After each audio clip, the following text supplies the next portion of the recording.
समय की बात है, भगवान गौतम बुद्ध अपने शिष्यों के साथ बैठे हुए थे और उन्हें उपदेश दे रहे थे। तब उन्होंने अपने शिष्यों से कहा, क्रोध इंसान का सबसे बड़ा दुश्मन है। क्रोध करने वाला व्यक्ति खुद को हानि पहुंचाता ही है लेकिन दूसरों को भी हानि पहुंचाता है। वह प्रतिशोध की आग में जलता है और अपने जीवन को बर्बाद करता है। उनके उपदेश खत्म हो जाने के बाद उनके शिष्यों में से एक शिष्य खड़ा होता है और उसे बोलता है, तू एक ढोंगी है। तेरी बातें मनुष्यों के रहन सहन से विपरीत है।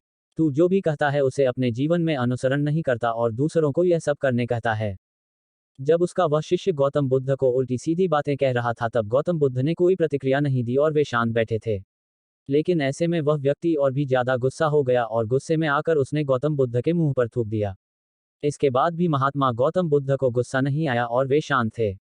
उन्होंने अपने चेहरे से थूक को पोंछा और वह चुपचाप बैठ गए। यह सब देखकर उस शिष्य को समझ नहीं आया कि वह क्या करेगा। गुस्से में आकर वह उस जगह को छोड़कर चला गया और अगले दिन अपने घर पहुंचा। जैसे ही वह अपने घर पहुंचा तब तक उसका दिमाग शांत हो चुका था। दिमाग के शांत होते ही उसे इस बात का एहसास हुआ कि उसने कितनी बड़ी गलती की है। उसे पाप हुआ है। वह खुद को मन ही मन कहने लगा, यह मैंने क्या कर दिया।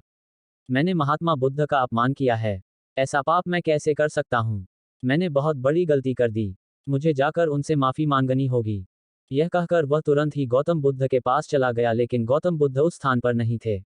ऐसे में वह शिष्य जगह जगह भटक कर उन्हें खोजने लगा। जैसे ही उसे महात्मा बुद्ध मिले तो वह उनके पैरों पर गिर गया और उनसे कहने लगा, मुझे माफ कर दीजिए। मुझसे गलती हुई है। मैंने आपका अपमान किया है। मैंने यह बहुत बड़ा पाप किया है। यह सब देखकर गौतम बुद्ध ने उससे कहा, शांत हो जाओ, क्या बात है मुझे बताओ। तुम कौन हो।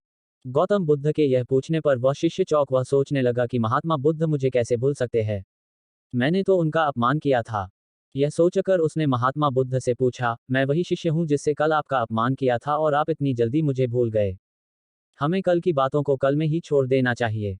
वह अच्छा हो या बुरा उसके बारे में बार बार विचार नहीं करना चाहिए। मैं बीती हुई बातों को पीछे छोड़कर आगे चलता हूं और ऐसा ही हम सबको भी करना चाहिए। महात्मा बुद्ध ने उस शिष्य से कहा।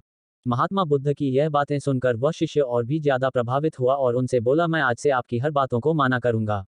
इस कहानी से हमें यह सीख मिलती है कि क्रोध करना इंसान के लिए सबसे खतरनाक है। यह मनुष्य का सबसे बड़ा दुश्मन है जो उसे बर्बाद कर सकता है। इसलिए मनुष्य